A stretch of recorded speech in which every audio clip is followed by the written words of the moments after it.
Okay, so this setup is basically just a Tupperware container, and I got a big one. I did run the packaging tape on the inside at the top, although the crickets don't seem to be able to climb at all. And up on top, I cut out the center, and I ended up duct taping both sides, and that seems to work pretty good. Above it, I've got a heat lamp.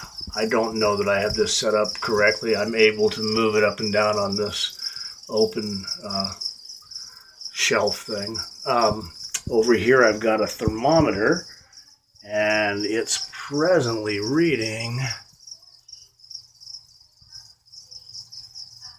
80 degrees. And so that's 80 degrees. I can switch it to Celsius. 26. All right, so let's look at the crickets. Bunch of egg cartons. I stacked them pretty high. I think that's actually good. Gives them lots of surface area. Today's feed is that's a honeydew melon. I've used apples. Whatever you've got. I like using the fruit instead of water because it's less messy. And while they're mature, they don't need a bowl of water as long as you have lots of good fruit. You can also give them stuff like lettuce and carrots. I've just personally found I like the fruit, and then supplement that with whatever you want to put up there. I've had a potato up there. They ate the heck out of that. And I've been using rabbit food, which is basically alfalfa. And then here's my bowl of mix. I mix in there some instant skim milk, which is high on protein. And I've got my calcium stuff here. Mix in, some of that. And I tried grinding it all up. That's hard to do. But what isn't hard to do is just mix it all up. The rabbit pellets, they'll eat them. They don't seem to have any problem whatsoever devouring those pellets. As far as where to put your food, I just put it on top. It is getting a little messy on top, but I keep adding to it. And my plan is not to clean this box until I pull this reader box, which you can see is absolutely loaded with breeding crickets. Again, this is only 1 week. This goes on 24 hours a day. I'm expecting, if they survive, to have thousands of new crickets born in about a week. Okay, let's see what else you need to know.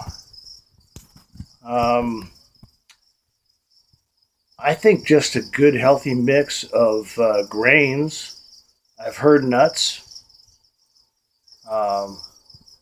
So I've used oat, the alfalfa. I've mixed in some cat food. Everybody says you have to add protein, so cat food has the meat stuff, so that's probably pretty good. And that's about it. Now I'm going to show you down inside the box. This is kind of fun. Everybody can probably hear them chirping. Those are the guys, I guess. The guys do all the chirping because they're attracting the females. I've actually watched them breeding. That's fascinating when the male jumps on top of the female and pretty much has his way. Let's look down in here. The ones that are really going, ones are concerned about having one of the males come along and eat their eggs are burying pretty deep. Some of them just like stick the thing in, and that's the female have the long spout between those little back things, and the males do not.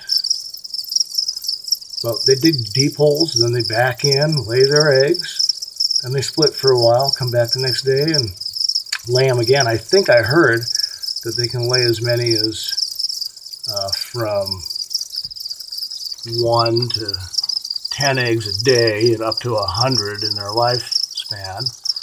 They don't seem to start breeding until about 8 weeks. and I think they only go 2 to 3 weeks after this. So here's my plan. I'm going to pull this box next Saturday.